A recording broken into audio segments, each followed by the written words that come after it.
Hello, and welcome to the Happy Hour. I'm your host, and if you're watching me, that means I'm happy. It's been 7 days since the Royal Rumble, and here we're going to be covering some of wrestling's biggest stories. But first, this week's drink special.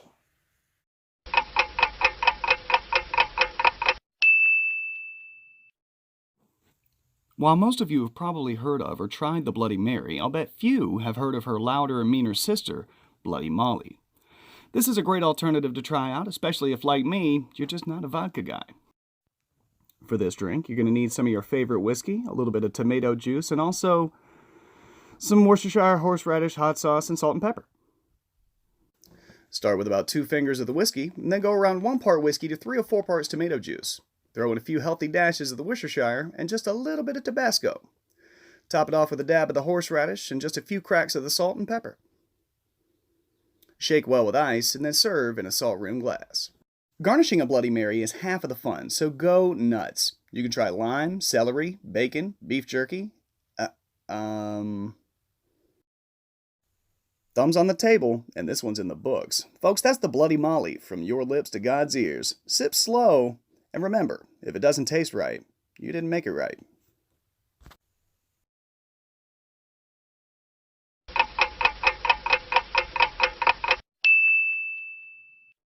Welcome back. Having had a week to deal with all the events since Royal Rumble, folks, one thing is clear. Violence against women is back! Woo!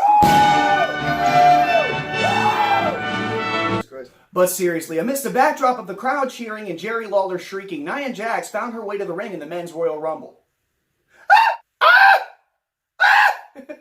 After successfully eliminating Mustafa Ali from the ring, Nia Jax found herself the recipient of an onslaught of signature moves from wrestlers such as Dolph Ziggler and Randy Orton, sparking controversy in and out of the wrestling world. Amidst condemnations of the spot for its man-on-woman violence, some are praising it in the name of equality, with some looking further, thinking it may have been a spot of punishment booking, if not possibly testing the waters for full-on intergender wrestling.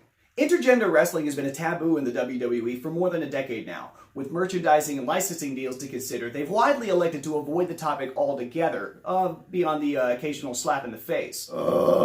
Nia Jax, who is not like other girls, defended her actions in a series of tweets, saying, "First person to enter 2 Royal Rumble matches in one night, first person to eliminate people in women's and men's Rumbles, and queen of making you all mad."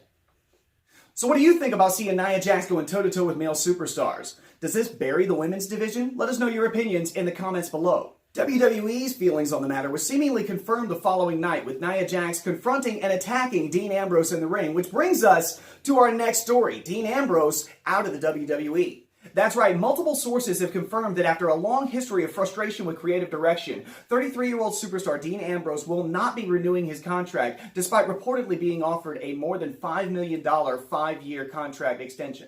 Sources close to Ambrose have suggested the years of frugal spending have put him in a position to, quote, do what he wants. Now, whether doing what he wants consists of joining the growing ranks of high-profile superstars who have joined new competitor AEW remains to be seen, along with that of other superstars whose contracts have not yet been renewed, such as AJ Styles. In either case, this puts the WWE in a tight spot as it allows wrestlers to leverage negotiations for their own contracts. Things may be looking grim for the WWE as they continue to have to keep shelling out more and more cash to their top talent amidst a steady downward trend in viewership. That's right, our last Royal Rumble story this week is the Royal Rumble itself, with Dave Meltzer reporting an average attendance of 40,000 with about 3,000 seats empty, and WWE self-reporting slightly higher than that. Looking at the post-Rumble Raw, viewership was down 20% from last year in line with recent trends. It was actually up from last week at 2.7 million, whereas SmackDown Live was down from last week at 2.1 million.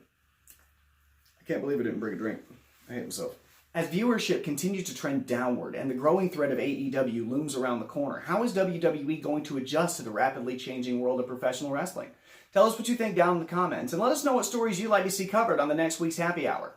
Now, before I go, I want to leave you with one thing. Each week here on the Happy Hour, we're going to have a little contest I like to call the Fantasy Promo Challenge. This is a chance for you to cut a promo against a fantasy opponent suggested by the viewers. Now, to kick this thing off, I'm going to suggest your first one. So, it's going to be you at Madison Square Garden, live, in front of a huge crowd for the World Heavyweight Championship title against none other than